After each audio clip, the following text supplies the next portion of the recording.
what are the impacts going to be on commercial real estate? Companies are going to realize we can let people work from home 2 or 3 days a week, and we can cut in half our square footage. I want to be in a room with the energy, because energy it can't translate over the internet. There is a balancing that's coming out of this, a realization that, hey, clean air is important, clean water is important. Instead of having to go into a waiting room, if you can start that medical intervention through a virtual, why wouldn't you? I think we're going to see a very different economy, a much more localized economy. I think people are going to stay closer to home. From the Zoomerplex in historic Liberty Village, the Zoomer with Marissa Lennox. Welcome to the Zoomer. I'm Marissa Lennox. The end of COVID-19 may be a long way off, but experts are already thinking about how the current crisis will impact society for years to come. What might life be like in the future? Has COVID given the world an opportunity to change course? Or will things simply revert to the status quo? Our experts will seek to answer these questions and more. But before we dive in, let's tee up the topic. Times of upheaval are often times of radical change. And the pace of change is rapid in the era of COVID-19. Climate experts predict a 5% drop in global carbon output this year, the biggest since World War II. Early stockpiling splurges have given way to penny-pinching behaviors. And the shift to virtual working has employees all over the world questioning the return to days of long commutes and inflexible work hours. So, is COVID-19 our chance for a great reset?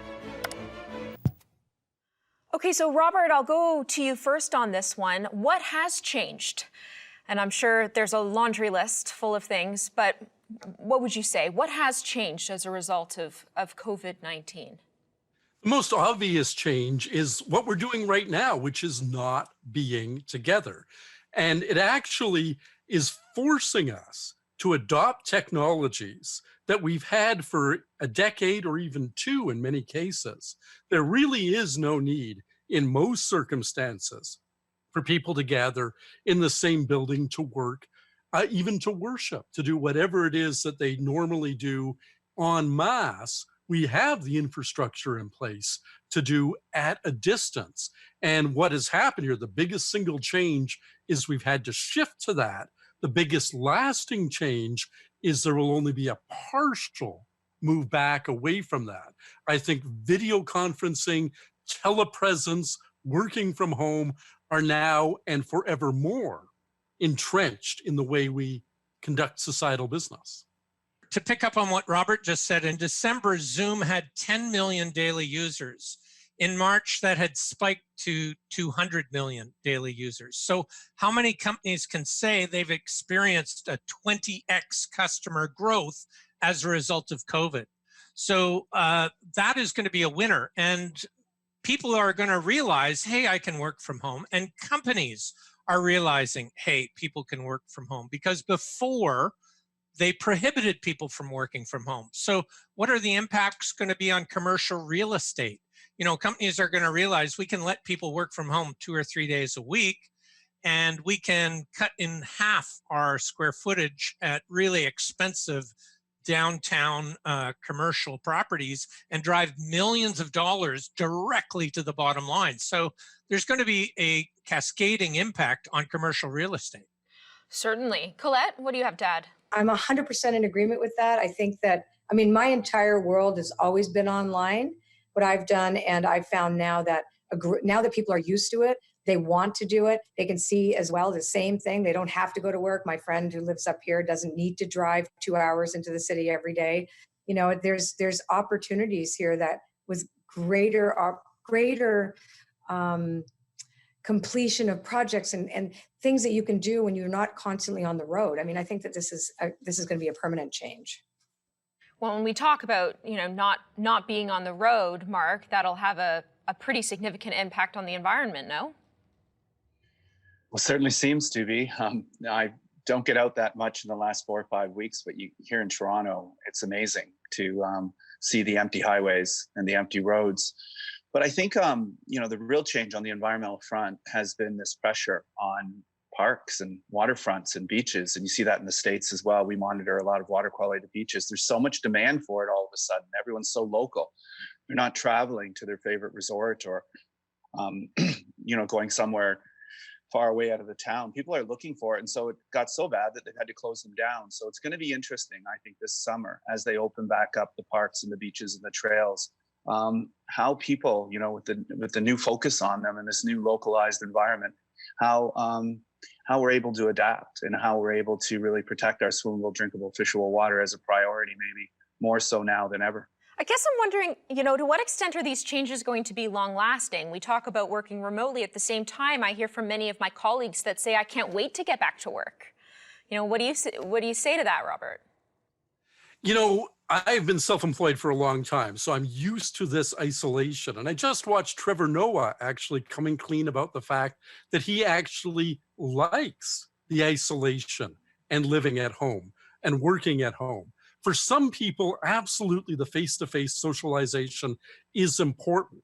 Now, the question is the ideal way to get that face-to-face socialization in a commercial setting, or is it spending quality time with your friends and family? So sure, we're learning a lesson. Oh, you know what? My coworkers, who I never picked, they were picked for me, who has the cubicle next to me or the cubicle down the hall from me, that's some sort of pseudo family that's been thrust upon me.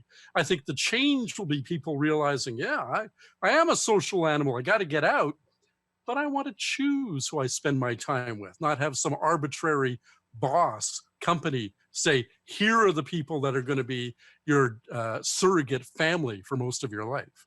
Well, it'll be interesting to see sort of how employers do respond and if they do allow people to continue to work remotely. All right, well, we need to take a short break. We'll have more of the Zoomer when we return. I'm certainly meditating more. Like, we are in a more stressful situation for most people. It's staggering to realize half of Canadians don't have $200 to spare.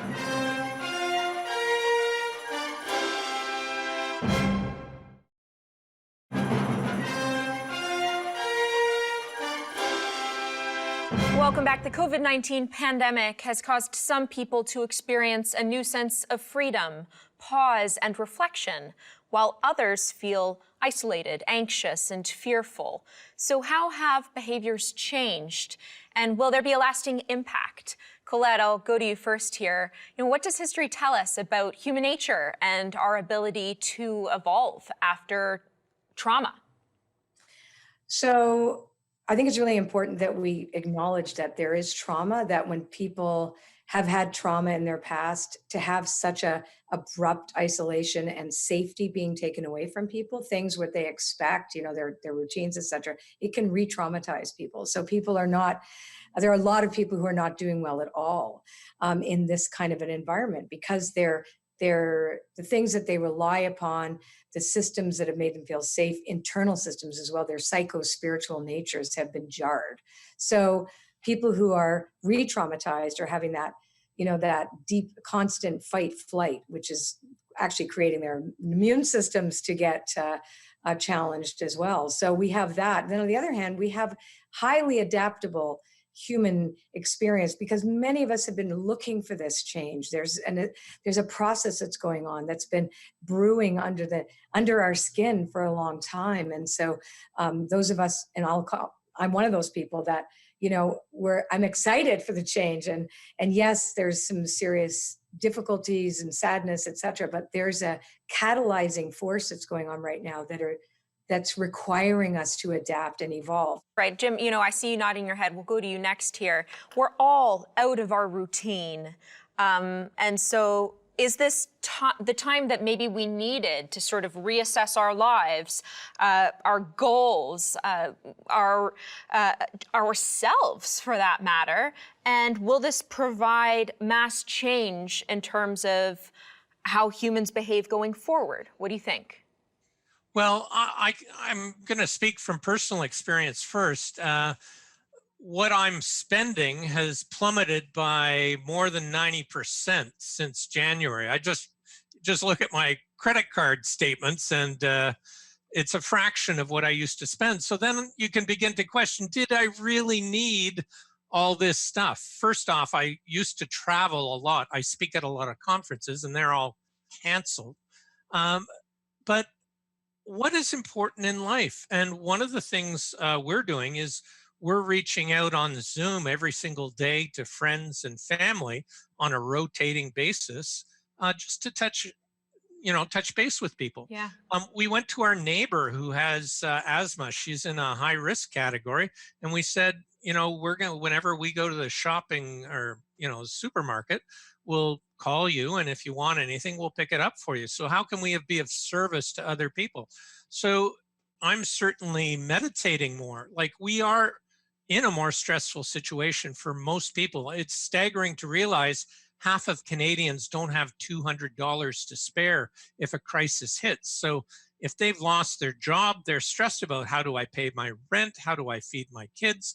Like, there is a lot of stress people are experiencing. So I think people will seek not just to cut their costs, but to find solace through peers and through spirituality.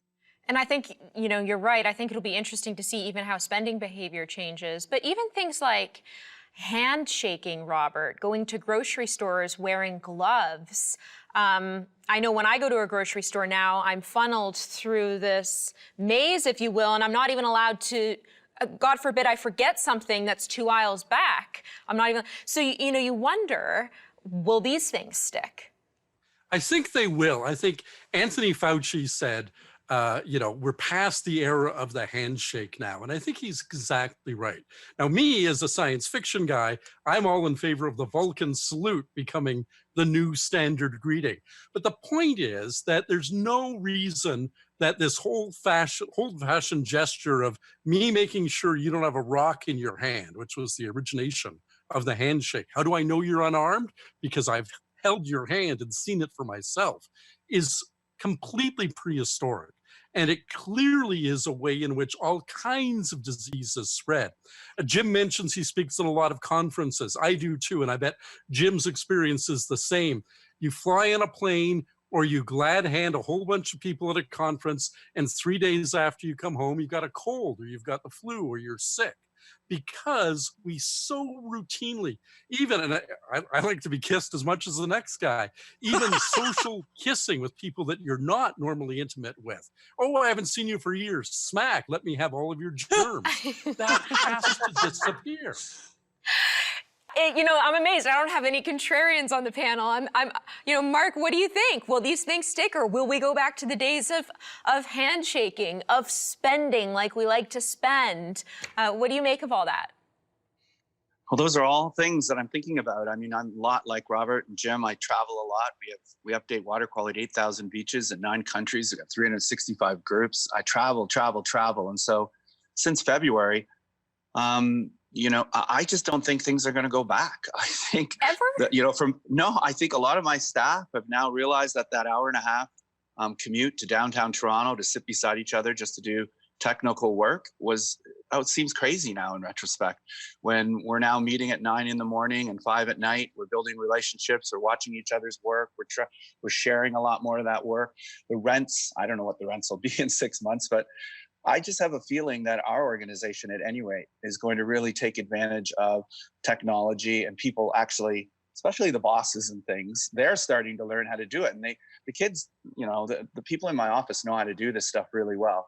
But now that the leaders who are avoiding it and spending all their time on planes are now learning how to do this, I think you're going to see a lot more of this, and we're not going to move back, and we're going to need to save money on rent and other things as well. And I think this is a new future, and COVID, for me anyways, is going to extend, at least 18 months to 2 years, the real direct impact. So we have a long time to adapt as well. I actually think that there's going to be some desire, a great desire to go back to some of this. Like I make my living half the year on conferences. I'm on planes all the time, just like you guys. And, especially with personal growth, personal transformation conferences, there's an energy in a room full of people that people are going to miss. Mm-hmm. So I do believe that we are going to want that, even though we're going to be a little bit more cautious.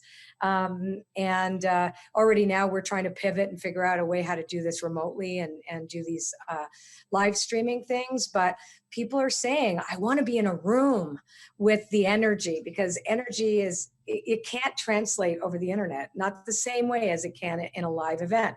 So there's going to be some kind of middle ground that I think we're all going to have to figuring out as we go, over the next 18 months. Well, maybe that middle ground is, as Robert said, no more smacks on the cheek. All right, well, we'll be right back after this short break. Don't go away. Everyone's noticing, the sky's bluer than it's ever been. And there's a lot down right now, so it's causing a lot less pollution.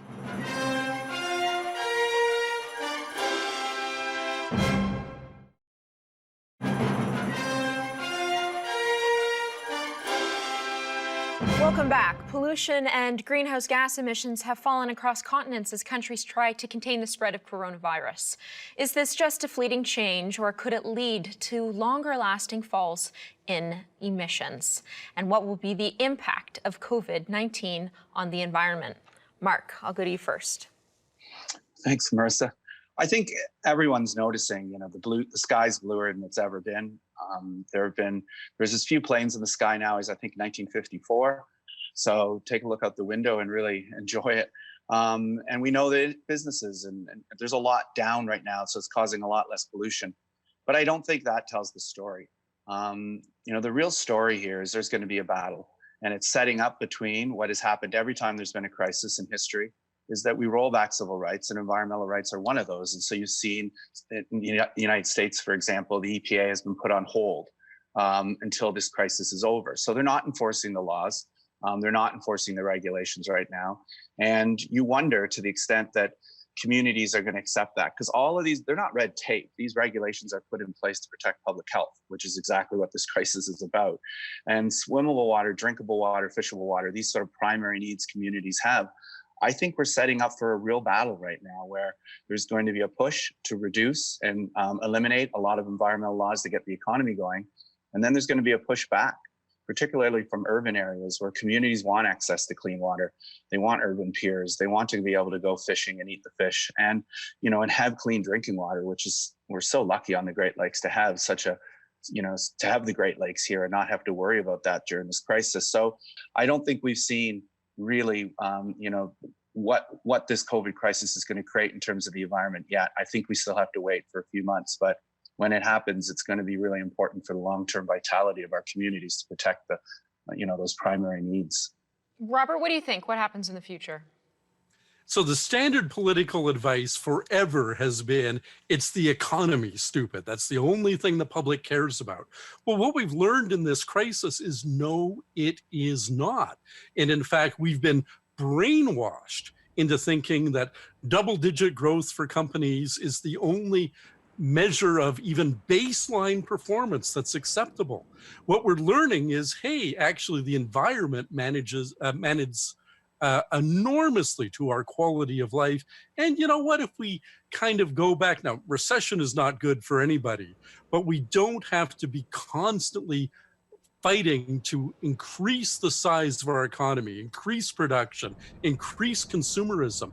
And I think there is a balancing that's coming out of this, a realization that, hey, clean air is important, clean water is important, going for a walk is important. Yes, but I agree with you that we're seeing positive impacts of that, and you're seeing, clouds of smoke disappear. But at the same time, eventually, don't you think, Jim, we'll go back to a place and time where people get into their cars and they want to commute somewhere, or hey, we're heading into the summer and it's time to turn our AC on?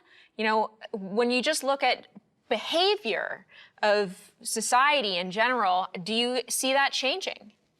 So yes and no. Robert was talking about millennials not wanting to spend an hour and a half in traffic commuting.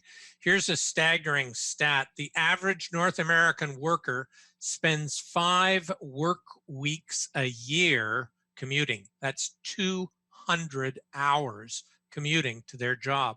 Like, is there nothing better we can do with 5 work weeks a year? And so I think we do have a desire to be together, like Colette was talking, especially at those conferences. But on the other hand, we're going to balance that off against people saying, I hate being in traffic jams. So I think we'll get to a middle way that will be different than what was before, where we work 2 or 3 days from home, telework. And so we're in at work for 2 or 3 days, we're at home for 2 or 3 days. So I think we'll reach that kind of balance. And that'll be good for the environment, because if you decrease traffic by just 10%, you can increase speeds by 30%. In other words, there's this very sensitive time where one more car on the highway brings everything to a standstill. So I think we'll reach a new equilibrium that'll be different than before. Colette, go ahead. The corporations, the people that are that drive, the cars, the oil industry, the industries that want to get back to work, that want to, those behemoths that really run things, are going to want to get everybody back on there and get this moving again. And I think yes and no. I mean, yes, we do have this wonderful opportunity, and I'm hoping that we take it and that we can do more than just, imagine it. But I think that there's going to be some pushback to go back because there are a lot of people who don't care, which is that split in the psyche of humanity is that, and that's the thing that we're looking at, that the darkness that can still come up and say, you guys have great ideas, but we're used to this, let's go back. Well, and a lot of people that don't have control over that decision either. Yeah. If your employer summons you back to work, you go back to work. All right, well, we need to take a short break. Our coverage continues next. Telemedicine is going to be one of the things that will explode as a result of this crisis.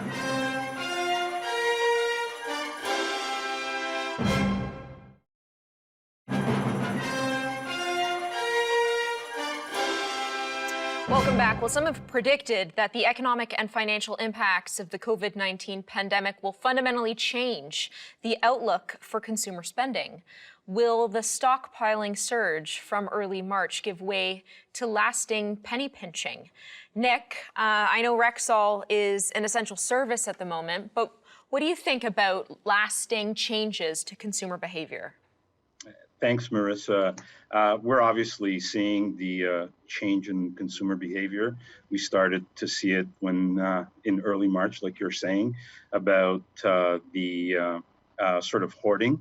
However, the consumer is truly changing in front of our eyes. And if you think about the services that pharmacy and the whole pharmacy teams provide, and I was listening in on the panelists earlier on, the mental health issues and stresses that people are living through. And the one thing that is not changing is for these individuals to be able to call their trusted sort of healthcare advisor.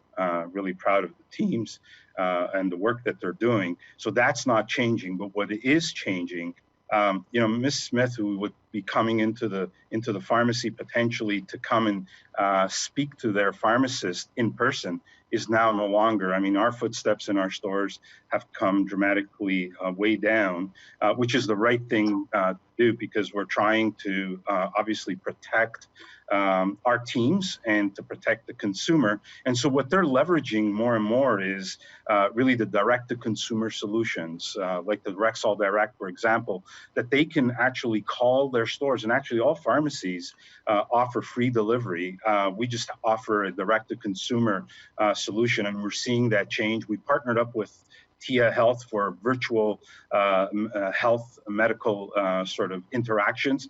And I tell you, the feedback has been very, very positive. So it's really about trying to create this safety for individuals, but also their ability to then interact with us on a very different scale. Now, Rexall has had to change a number of the ways that they operate and do business, though. I mean, you mentioned earlier, just during the break, that a number of your staff were working remotely. Do you see this lasting? Yeah, so I was listening in on to the panelists earlier on, and so 95% of our workforce that works from the office usually is now working from home. And obviously 100% of the staff that are working in the stores are working in the stores, although we've reduced the number of hours of operating to really try to provide, once again, an environment that is safe.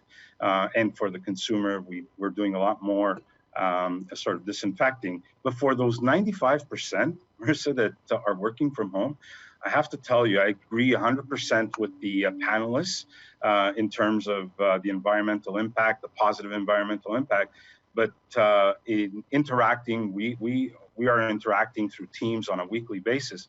They want to come back to a certain extent to interact with their colleagues. It's that human-to-human social interaction that is really missing, and people are looking forward to those kinds of interactions to come back.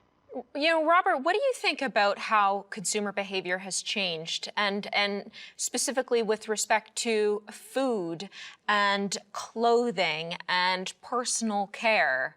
Do you think people will become a little, more like a penny pincher, fearful? Funny what you say about personal care, because for the first time in over a month, I buzzed my head and trimmed my beard specifically to be on this show. I looked like a wild man before that because there was no reason not to look like a wild man.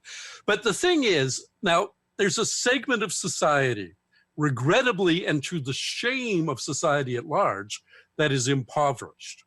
And let's set them aside from the discussion for a moment, because they have challenges before this crisis and they'll have challenges after this crisis. And we can only hope that our society will move in a more compassionate direction to dealing with that segment. What's been the eye-opener is middle-class people suddenly realizing, I don't have enough money to get by till the end of the month. I don't have enough liquid assets to take care of my family for 2 or 4 weeks should there be an interruption in my income. And why is that? Well, it's the payment on the third car. It's the second international vacation I took last week. It's the 8 streaming services I've subscribed to, et cetera, et cetera, et cetera. So the lesson for those who have what we traditionally call discretionary income is that you can't have all of your discretionary income go to immediate gratification and have none of it be set aside for emergencies. So we're going to see indefinitely people expanding their personal war chests and making sure that we can weather the next one, because there is no way that COVID-19 is the last epidemic that we're going to face even this decade, let alone in the rest of our lives. But we've been through recessions before. The 2008 Great Recession comes to mind, Jim. And did behavior change after that? And if it did, I would venture a guess it was only temporary. Am I wrong? Yes, yes, Marissa, but this time it's different. In China, more than 50% of the medical visits were remote. In other words, by an app. So telehealth, telemedicine is going to be one of the things that will explode as a result of this crisis. Like, why do I want to go to the doctor's waiting room and sit with other people who are coughing to wait to visit my GP or to the emergency room? So we're going to see the barriers, the legislative and regulatory barriers that have prevented telemedicine cracking apart as a result of this. We could do contact tracing with our smartphones. With 3 billion people having smartphones, it could be instantaneous. But we don't have, it's not the technology that's holding us back, it's regulation and, the way our minds work. So those things are going to be changed. And during this crisis, Amazon is booming. Amazon has had to hire 100,000 more people, and that wasn't enough. So they're going to 75,000 more people. So while traditional retail, with the exception of groceries and pharmacy, is being crushed because it's shut, Amazon is going gangbusters. So for me, it shows everyone who's moved to digital first, to digital transformation, is doing very well. Nick, I'll give you the final word here, and you may not be able to comment on this, but I have heard some stories from doctors that say they're struggling with telehealth, whether it's the technology or what have you. And so, I'm curious, do you think that those regulations, barriers will be lifted and that is the direction we're moving in, or will we revert to the status quo? No, I'll tell you, we're talking about how the consumer is changing. It's the consumer that's going to really force this issue. They've now have been experiencing what virtual health, the telemedicine that Robert was referring to. He's absolutely right. The governments have to, and regulators will have to work with all of the stakeholders to really be able to provide this service. It is an actual real need now, and people have been experiencing it, and that is a real fundamental change that is happening right in front of our eyes. The practice of pharmacy, the practice of healthcare is changing. It's actually, I don't see it as a bad thing. I actually see it as a good thing. Instead of having to go into a waiting room where there's a lot of people that potentially are sick and coughing, if you can start sort of that medical sort of intervention through a virtual, that you don't need to go to a brick and mortar clinic, why wouldn't you be able to take advantage of something like that? I believe it's going to be even positive for the healthcare system. Oh, hugely positive. I have no doubt about that. I mean, not the least of which it'll certainly save the healthcare system a good amount of money, probably, and time that is often spent. All right, well, we'll be right back after this short break. I really believe that our social structure inalterably will change. It just has to.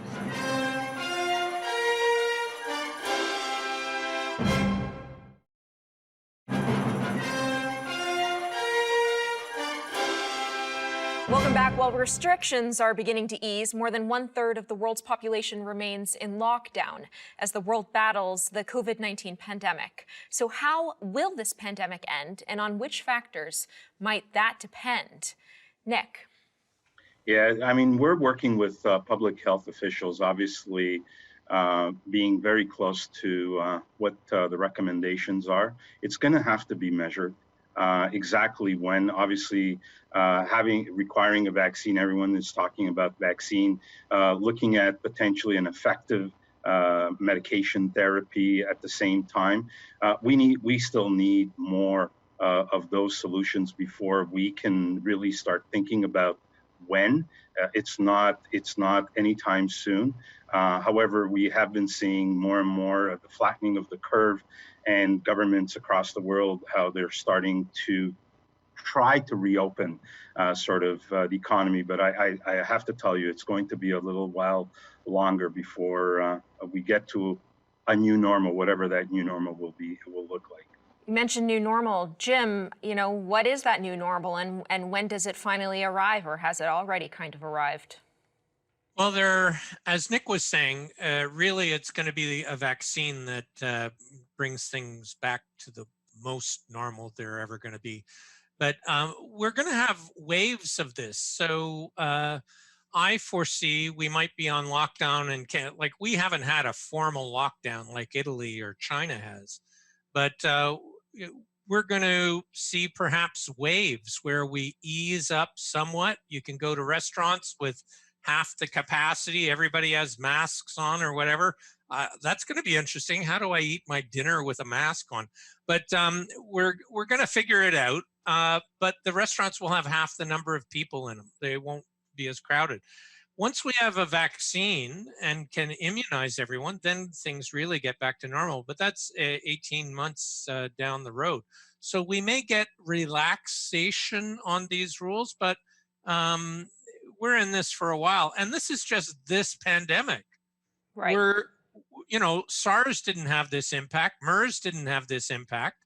But now we're in an interconnected world where maybe it will. And some things will never go back, like PPE sourcing on the supply chain. We're going to make sure that we have medical supplies manufactured onshore in Canada.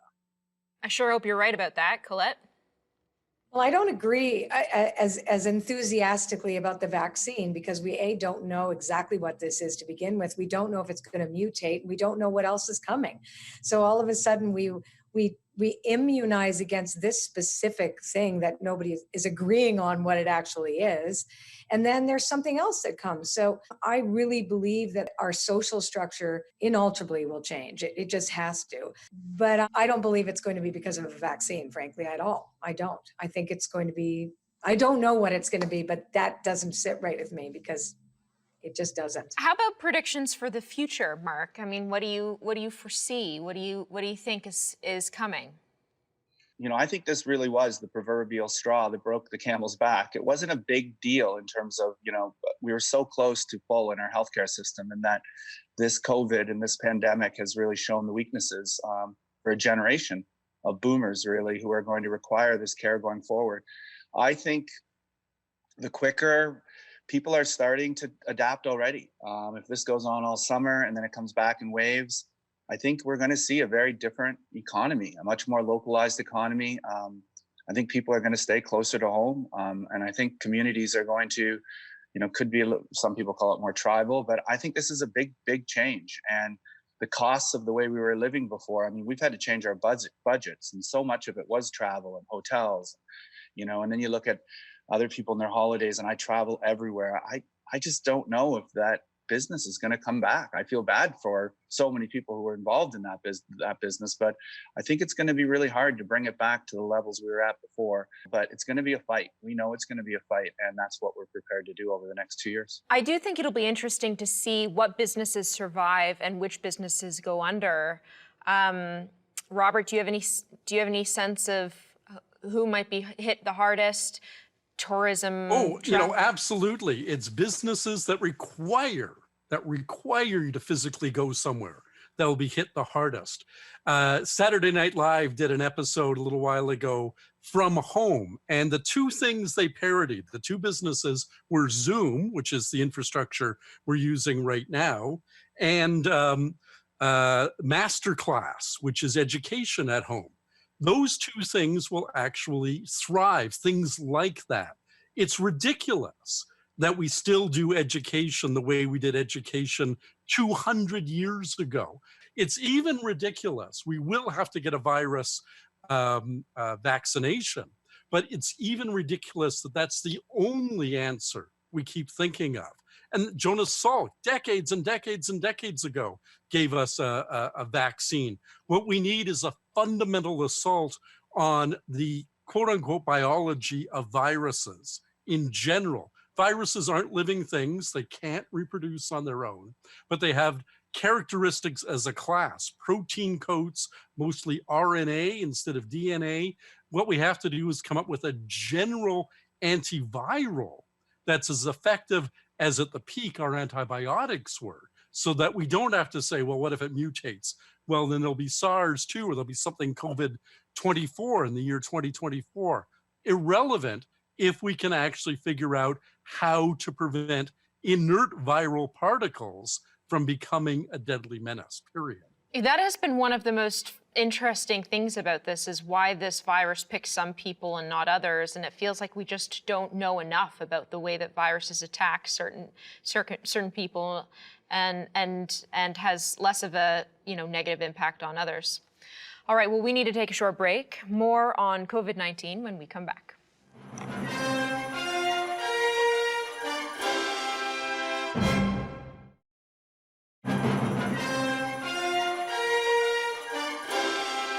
Welcome back. With only a few minutes left, we'll hear final thoughts from our panelists, starting with Colette.